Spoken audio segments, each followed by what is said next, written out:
আগামী 12ই ফেব্রুয়ারি আপনারা ধানের শীষে আমাকে একটি ভোট দিবেন।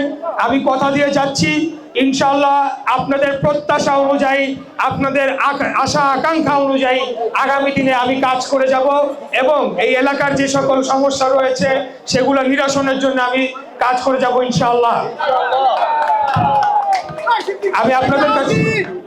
আমি আপনাদের কাছে বলবো, আমাদের এই পুরান ঢাকার এই অঞ্চল অত্যন্ত অবহেলিত। আমাদের এখানে নানাবিধ সমস্যায় জর্জরিত হয়ে রয়েছে এই জনপদটি। এখানে যানজট, দূষণ, গ্যাস, রাস্তাঘাটের ভাঙ্গাচোরা, বর্জ্য ব্যবস্থাপনা, মশামাছি উপদ্রব সহ নানাবিধ সমস্যায় আমরা জর্জরিত হয়ে রয়েছি।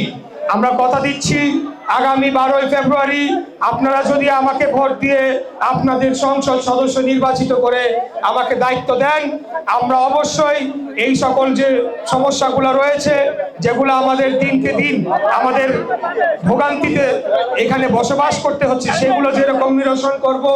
এর পাশাপাশি আমরা দীর্ঘমেয়াদে বাংলাদেশকে একটা স্বাধীন, সার্বভৌম এবং গণতান্ত্রিক রাষ্ট্র হিসেবে গড়ে তোলার জন্য যে সকল সংস্কার প্রস্তাব আমরা সকল দল মিলে, বিশেষ করে যুগপৎ আন্দোলন এবং গণঅভ্যুত্থানের পক্ষে যে সকল রাজনৈতিক শক্তি ছিল, আমরা যে সকল প্রতিশ্রুতি দিয়েছি সবগুলো আমরা অবশ্যই বাস্তবায়ন করব 31 দফার আলোকে ইনশাআল্লাহ।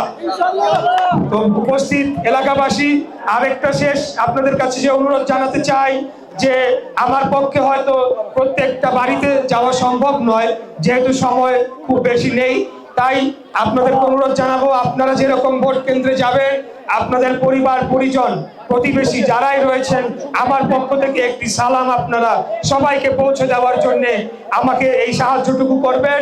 এবং আমরা আশা রাখি ইনশাআল্লাহ আগামী দিনে আপনাদের ভোটে আমরা জয়লাভ করব এবং ধানের শীষ বিপুল ভোটে জয়লাভ করে এই ঢাকা 6 আসনটি, এই ঐতিহ্যবাহী আসন, যে আসনে 1991 সালে আমার বাবা মরহুম সাদেক হোসেন খোকা তৎকালীন আওয়ামী লীগের সভানেত্রী শেখ হাসিনাকে বিপুল ভোটে পরাজিত করেছিল।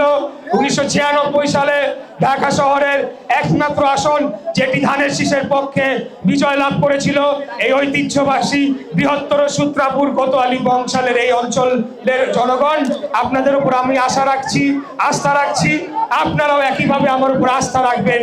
আমি কথা দিয়ে যাচ্ছি, আমরা যে সকল প্রতিশ্রুতি দিয়েছি এগুলো শুধু কথার মধ্যে সীমিত থাকবে না, আমরা অবশ্যই এগুলোকে বাস্তবায়ন করার জন্য সর্বাত্মকভাবে আপনাদেরকে পাশে নিয়ে আমরা কাজ করে যাব ইনশাআল্লাহ। এই পর্যায়ে আজকের মতো আমার এই সংক্ষিপ্ত বক্তব্য শেষ করছি। আপনারা ভালো থাকবেন। 12 তারিখ সকাল সকাল ফজরের নামাজের সময় আপনারা ভোট কেন্দ্রে, বিশেষ করে আমাদের যারা বিএনপি এবং অঙ্গ সহযোগী সংগঠনের নেতারা রয়েছেন, আপনাদেরকে আগের দিন রাত 12টা থেকে প্রত্যেকটা ভোট কেন্দ্রে তীক্ষ্ণ নজরদারি রাখতে হবে এবং তাহাজ্জুদের নামাজ পড়ে আপনারা ফজরের নামাজ প্রত্যেকটা ভোট কেন্দ্রের সামনে গিয়ে জামাতের সাথে আদায় করে ইনশাআল্লাহ আমরা আমাদের এই নির্বাচনী যে প্রচার অভিযান এটিকে সফল করব এবং নির্বাচনে ব্যাপক বিপুল ভোটে জয়লাভ করে আমরা সরকার গঠন করব। আমাদের নেতা দেশ নায়ক তারেক রহমানের পক্ষ থেকে আপনাদের সালাম এবং শুভেচ্ছা জানাচ্ছি। সবাই মিলে গর্ব দেশ, সবার আগে বাংলাদেশ। সবাই মিলে গর্ব দেশ, সবাই মিলে গর্ব দেশ। ভোট দিব কিসে? ভোট দিব কিসে? সিল মারো ভাই, সিল মারো, সিল মারো ভাই, সিল মারো।